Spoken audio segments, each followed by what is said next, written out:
I'm Chris. I'm Sandy. And this is Parenting Autism.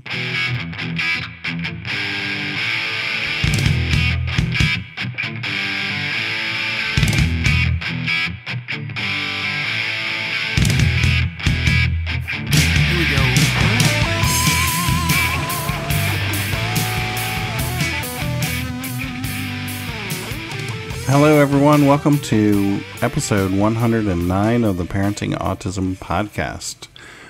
We want to thank all of our listeners for listening to us, and most recently, all of our reviewers for reviewing us. So, as you guys probably know, we asked for some reviews last episode, and we got a bunch, and we really appreciate that. And I just want to read a couple of them, or the ones that we could find anyway.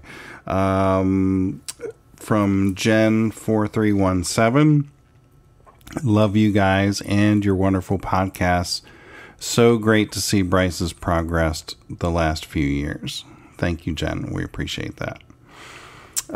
Next is from BPD Survivor on Apple Podcasts. I love listening to the insight into the world of parenting autism through Chris and Sandy's story with Bryce. This podcast is a blessing to all who listen. Thank you so much, BPD Survivor. And we also got another one from Celicia on iTunes. Hi, Chris and Sandy. I just listened to the 822 episode. That was a couple weeks ago. Yeah. Mm-hmm. And want to say, please keep going. My 2-year-old was diagnosed with autism at 22 months last October, and your podcast was the very first podcast I found. I have listened to all the episodes and look forward to new ones when you have the time to do them. Your journey has provided so much hope, and I get so much out of it. Please do not end. You have no idea what a blessing it has been for me and for so many others to listen to you and your shows. I love listening to Bryce when he hops on, and I find so much comfort and hope each show. I'll admit I'm not a review person, but if my review can give you a motivation to keep going, then I was going to make sure I did it. Your family is an absolute joy. And for the record, we do not get a lot out of your And for the record, we do get a lot out of your podcast. It prompted me to look into the hyperbaric chamber, do my research on supplements, look into diet changes, etc. All that I've found through you. Plus, as a side note, I'm planning a trip to the East Coast, D.C. and New York, and never knew you could get tickets to the White House. Again, something to note that I learned from you. Keep going. We love you guys. Celicia. Wow. Well, that's pretty awesome. That is very awesome. Thank you very much for that very detailed review, Celicia. We really appreciate that.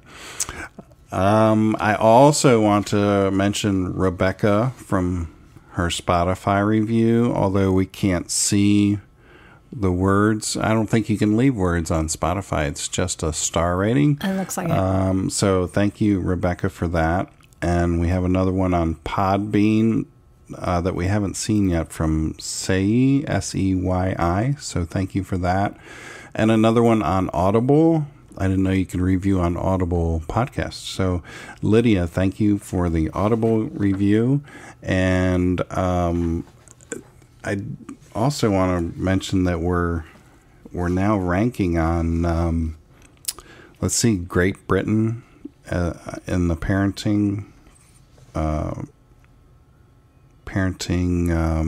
what do you call it? The group, that category. Thank you very much, Sandy. You're welcome. I'm just sitting here listening. Yes, Canada, Saudi Arabia, India, and there was another one, Namibia.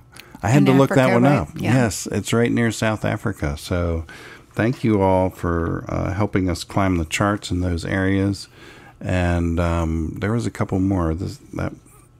That's all of the notes. Yeah, that's all the notes. It is. I really wanted you to read all of those because it was you that really needed to hear those so much. And so I just want everybody who's listening to know that you really were a blessing to Chris and to me, but especially to Chris when we started getting emails, and then we started learning that there are people that are leaving us reviews, but we can't see those. So the only ones that we get notified from is through iTunes, Apple, for whatever reason. Maybe we registered through that. I don't know.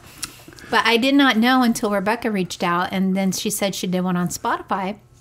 So I looked up Spotify, and I saw we had 22 reviews. Yes. So thank you. So there are 21 other people that we want to say thank you.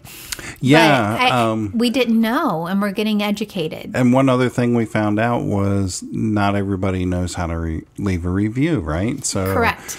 Depending on whatever platform you're listening to, it's a different process. So I think what we're going to end up doing is having a section on our website with instructions on how to leave a review on each platform. So that'll be a little easier. That's for our people. plan. So it did make us feel a whole lot better that people are I know getting there's a lot out of this, there's but listeners it's just out there, that hearing right? back, which was really good. We weren't hearing anything from anybody, and we're like, wow, well, are we still doing the good that we were doing? I didn't know. And we got emails and we got texts, which I'm loving the text too, because sometimes it's easier for me to respond to text than it is emails, because I can just kind of take that phone with me and respond when it's convenient. But anyway, either way, we get the messages. It's great. And we like sharing feedback. Yeah. And I think with that, you had mentioned doing some type of YouTube podcasts. Well, I did. I told you I feel like it's time for us to do a YouTube version of the podcast as well, so that people can actually see us, because I think that's a different audience. And I do think that people would enjoy seeing Bryce as well. And Bryce likes to show things. And so when he's on here, he's wanting to show people his stuff. And there they could see it, even if he's brief. But yeah, that's something that you're starting to look into for us as well. Yeah, so if we can figure out the equipment and how to do it, then we'll be doing it. And I think we might be able to do like a live show where people can comment and ask questions. So we'll figure that out. We're kicking our ideas around, but the good news is that you guys are going to have us for a while longer.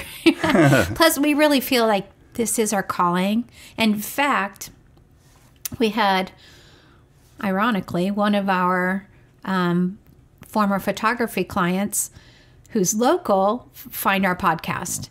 And then he's like, wow, I just found your podcast this week and I really love it. And he saw that we were doing the hyperbaric chamber. And so we invited them to come to our house so that their son could actually get in it and see how they would do, you know? And that's really important before you go and spend all this money to rent one of those chambers, to make sure, A, that your child is okay with it, but also that there is an adult that is okay with it. Because in our situation, it was a lot more difficult for you to get into the tube than me, right? And on Saturday, it was a lot more difficult for the little boy's mom to get in than the dad. And that can happen. So we were thrilled that we were able to actually, have them over and help them with that. And we're planning on getting together with them because, you got to find your tribe locally as well as finding your tribe virtually, I think the trick to not being claustrophobic in there is once you learn how everything works, because there's a lot of tubes and wires and buttons and everything. I think in my case, once I learned how it all worked, how to get in and out, what valves did what, then I was comfortable. It got hot in there, so we got a little battery powered fan for me. And the fan actually, it helps me feel like I'm getting more air, like oxygen or something too. So that it relaxes me. So that's my tips for getting in the tube. It's worked out well. So, Bryce and I actually fell asleep in it the night before last. So we were in there for 4 hours, which it's the longest stint that we've done to this point. Well, maybe we did 5 hours once when we fell asleep, but I didn't wake up in a panic. I don't sleep well on a plane, and to me, it reminds me of being on a plane, which I've mentioned before. But I was tired enough that I was kind of dozing in and out. But it was 2 a.m. when Bryce is like, Mommy. And then I'm immediately like, what? And he's like, call Daddy. We need to get out. So I knew you were sleeping. So I always have a phone in there so that way you and I can communicate. But I thought, oh, he's not going to be checking his texts, And then I'm trying to dial and you're not. So we have it in our bedroom right next to our bed. Yeah. So I thought, well, let me just start knocking on it because it's got like the glass up there. And then you heard that. And then you knocked back and I was like, okay. So then my panic immediately went away. Yeah. I mean, in reality, you could open up the valve, let the air out, and then unzip it from the inside. That's what you could do if for whatever reason I died, right? Oh, my word. Thanks for putting that thought in my head. I'm glad Bryce didn't hear that. You're not trapped, right? True. There is a way out. It's just easier if you have two adults working the thing to get in and out. But anyway. Bryce I tried ask about that, if he's trapped in there. And I'm like, no, we're not trapped. So I tried getting in a couple of weeks ago, and I had been sick like the week before that, and I was all better. And I got in with Bryce. We closed the zippers. I had the pumps on. It was filling up with air. And I don't want to freak anybody out, but my sinuses right above my nose and right above my eyebrows, it felt like somebody was trying to pull my head off. I mean, like it was like a really sharp pain starting, and I'm like, uh-oh. So I immediately let the pressure off. So I must have had some residual sinus gunk in that sinus. And that happened pretty quickly. I mean, you were only in there just a few minutes, and you're like, no, this isn't going to work. I felt it coming on as the pressure was building in the tube, and I'm like, oh, yeah, this is not going to work. So I'll try it again. That's okay. Well, here's the great news. The original goal was 40 hours, right? And then if we can make 60, that was like the stretch goal.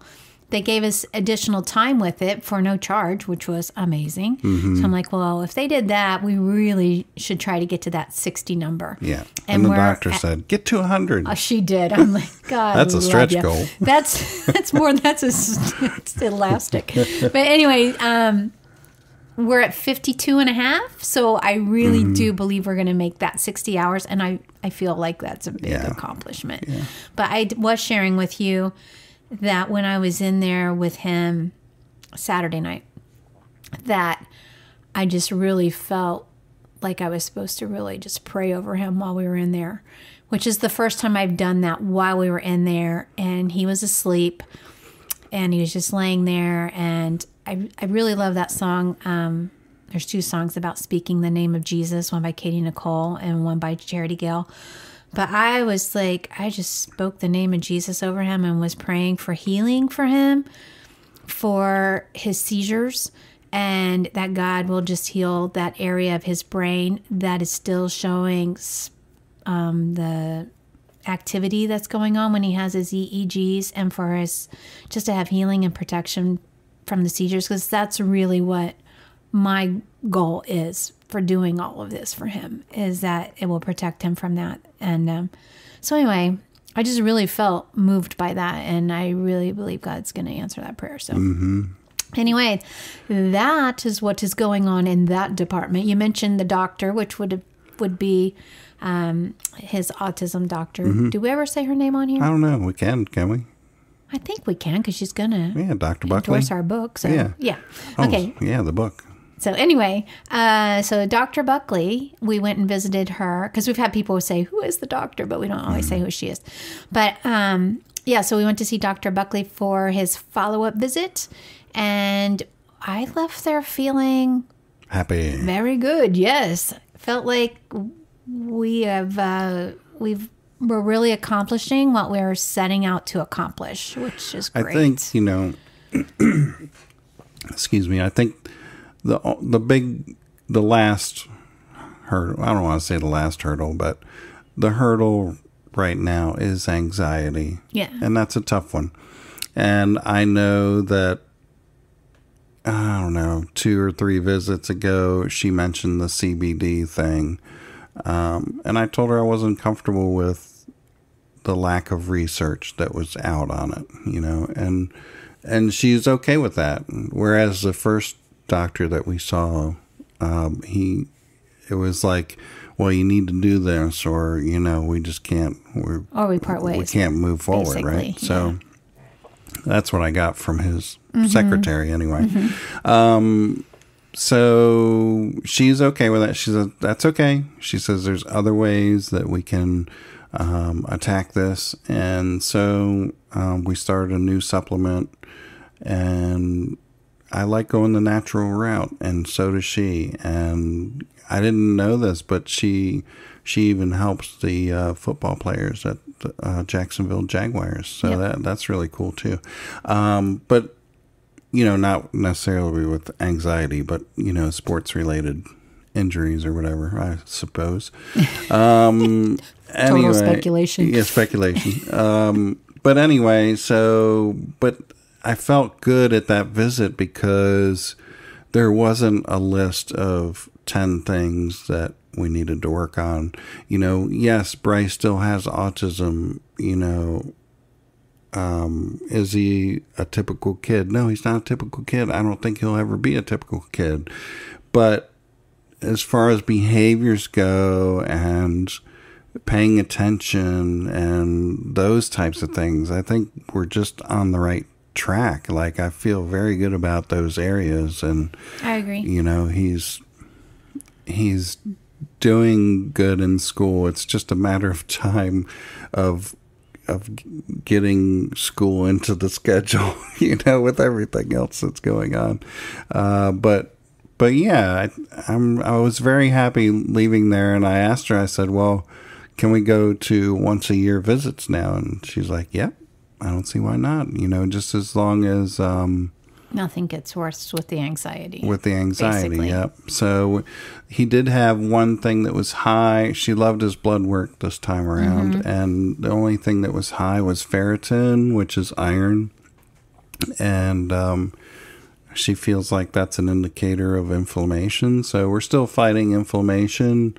And so this supplement, I think, was supposed to help with that and anxiety. So Right. And I think there was one that we had that we hadn't started. There was a miscommunication along somewhere. But anyway, we had it. So we're like, oh, okay, we'll start that one, get that in, and then we'll start another. No. So she had prescribed a pharmaceutical last time for anxiety. Yeah. So, but he went from mad to sad. Remember that? Yes, I And then do. we had to remove a couple of things. Yeah. To get him back to himself. And she had prescribed this other thing for anxiety, and it was in our cabinet, but I forgot what it was. That's for, what I meant. Right? Yeah. And then I forgot that I threw it out. Oh. I threw it out. You So didn't tell me it that was part. in there a while, and it had been a while since we've seen her, and I don't know why I did that. I just did it. And so now we're on another supplement, Right, which that is I not knew. a pharmaceutical, but Well, it's probably better anyway, That's so another that's backup. fine. Yeah. Okay. That's where we're at. Well, speaking of his anxiety, which from all that I'm hearing and reading into like adults on the spectrum, Listen, the anxiety really doesn't go away. Adults have anxiety, period. Right, even those who aren't on the spectrum. Right. And then as far as like what causes Bryce's anxiety is different than what the average person has triggers. You know, for Bryce right now, his biggest thing is the anticipation of unexpected loud noises. And that's been getting worse. And that has been getting worse. I mean, now we are to the point that if he sees an alarm system, a box for an alarm system, then his anxiety immediately goes up. He has been in my parents' house how many times since he was a baby, right? And today they're selling their house now, and we were at the old house and getting ready to leave. And he comes out to me. He goes, "Mommy, there's one thing in this house that makes me worried." Oh, is that what he said? Yeah. And I'm like, "What in this house makes you worried?" It's pretty much emptied out. So I didn't know what he's talking about. And he goes, "Come here, I'll show you." And we walk in, and there's the box of an alarm system that I couldn't even, it was probably there when they bought it, because I don't remember them even using one. But anyway, there was an alarm system there. And so I just said, "Oh, well, look, buddy, it's not even working." I was glad he could come and tell me, but he's noticing it everywhere. And that was because we had an incident on vacation this summer where the alarm in the cabin went off. It was super loud. And now he's anticipating that this could happen in any place that has an alarm system. Even though he has 9 years of experience, in life with alarms. Yeah. Now all of a sudden it's an issue. It's on his radar, man. So, I mean, even at ABA therapy, the transition time when he goes from one room to another, sometimes he goes out in the hallway, and if there's another kid in there that could scream, he gets nervous, Potentially, right. So what we're doing is we're connecting his psychologist, who we've recently started seeing, to the ABA company. And not ABA company. Yeah, but you're going to do both. Yeah, ABA and speech and OT. That's right. We're going to do both. Yeah. So they can work together as a team on how to help Bryce. The psychologist, his first thing was to have Bryce, imagine a thought bubble above his head about what was going on and what he could do to remedy the situation whenever he felt anxiety. Well, there's no time to. We figured out that Bryce just goes into panic mode quickly. So, after the most recent episode at his OT and speech place, where there was or there wasn't a baby that screamed, I don't know. We always ask him, "Did you say something?" And he'll be like, "No." Because he'll come out and he'll just squeeze his fists and go, like he's so mad. And I said, "Look," and I knew I had to put it very basic for him. I'm like, "Bryce, we have to connect your brain to your mouth." And I pointed to his brain, touched his side of his head, and I touched his jaw. I said, "We got to get it from here to here." If you can see me right now, I'm pointing to my brain and my jaw. And that is what is going to hit home, I think, because there was something after that happened. It was yesterday at church with the balloon. Yeah. He actually told us there was one thing in this room that had me worried today. But he was smiling as he was saying it. And I said, "What?" And he's like, "A balloon." And then one of the church workers there said, "Yeah, we left it in the other room." And I said, "Oh." And then we asked him, "Did you say something?" And he goes, yes. And then you're like, "Yay, it's working." Yes, but he did ask to leave the room, but they wouldn't let him leave the room. Probably not by himself. But he did use his words, and I'm like, "Yes, victory." And I told him, I said, "I am so proud of you for getting your brain connected to your mouth, and you use those words to tell them how you felt and what you needed to do, what you wanted to do." And not only that, when we picked him up, he was still happy and playing. Right, he didn't come out and growling. He told us right away, or shutting down, or crying, it was like a great reaction. Almost like he knew it happened, but he was proud of himself that he was able to overcome that. Yeah. So... So he's out there right now. He's got his iPad full blast. He's playing a tank game. And Sandy's looking at me like, "Yes, that's going to bug Chris." So, but anyway, yes, a good doctor visit.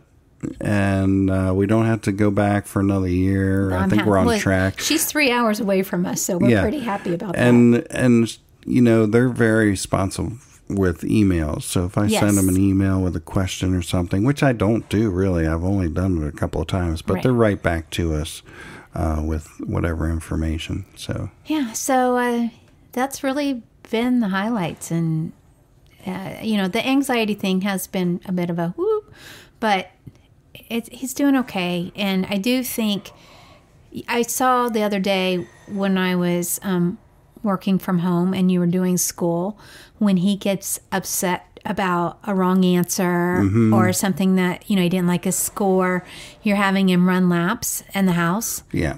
I am so on board with that because I do feel that he needs to get energy out, well, especially if he's frustrated and it takes his mind off of it as well. Miss Brittany, his OT, said, he needs gross motor to help him sit still and pay attention. Right. And, I'm looking at that anger too as just pent up energy that he needs to get out. So, and I'm not going to walk on eggshells we can't. when he gets a wrong answer, We've right? talked about this. I'm not going to say, well, that's the wrong answer. Let's get the right answer. No, if he tells me the wrong answer, I'm clicking on the wrong answer, and there's going to be an X there, right? And he's just going to have to work through that. Yes. And so, I'm having him run laps. Sometimes I'll run laps with him, and that makes it more, air quotes, fun. Yeah. And he laughs or...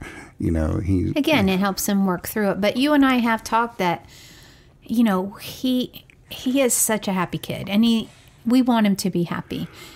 But we also have to be careful that we don't coddle the situation so much that he never has any emotions or issues that he needs to work through, because there is a real world out there, and we can't always keep him in a bubble. And so, I can't, if I say something that he doesn't like the word, sorry, the word no is going to come out of my mouth sometimes, and you're going to have to learn to accept that.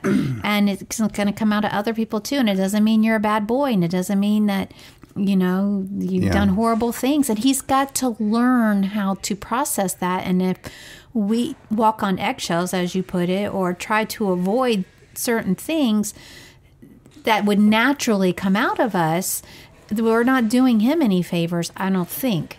I think it's natural for parents like us with kiddos like ours to be helicopter parents. And some. I mean, we have to be protective of our kids because we know what can happen to them.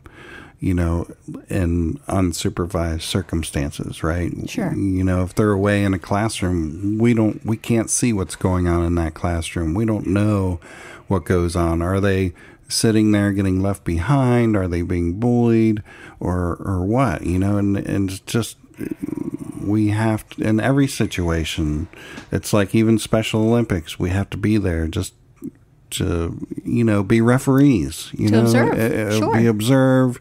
We're his referee in whatever situation that we're in, right? And if we're in a restaurant and they start singing happy birthday, we're the referee, right? It is what it is. And it's hard to let them. You say them, or you mean Bryce? Kid, yeah, okay, Bryce. It's hard to let Bryce loose on his own, right? I feel like it's hard. It's hard to trust a babysitter. Come on.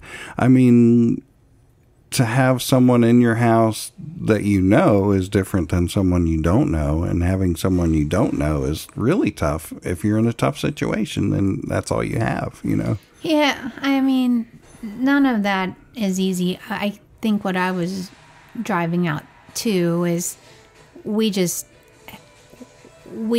can't always cater to every need and demand that he has. Like, you can get stuck on these ruts of him wanting to control things, whether you realize it or not.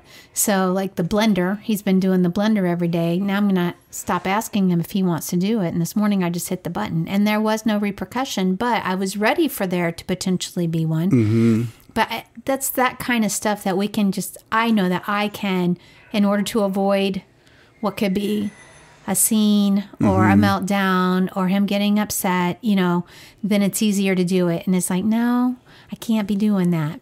I'm not doing him any favors if I hurry and help him get dressed and not let him get dressed on his own. If I ask him before I do something so that we avoid a situation. If I think the best, smooth over. I think the best way to to do things is to have the extra time to do them, right? So that you're not rushed. Because when we're in a rush to get out the door or whatever, we do things for him to get him going.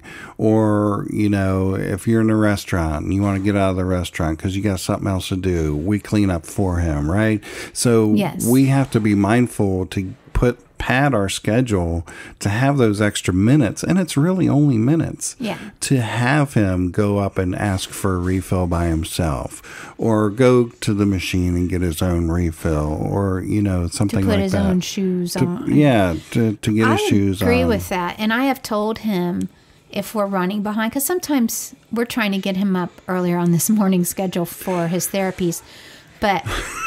It's getting really loud here. But anyway, I tell him if I'm helping him,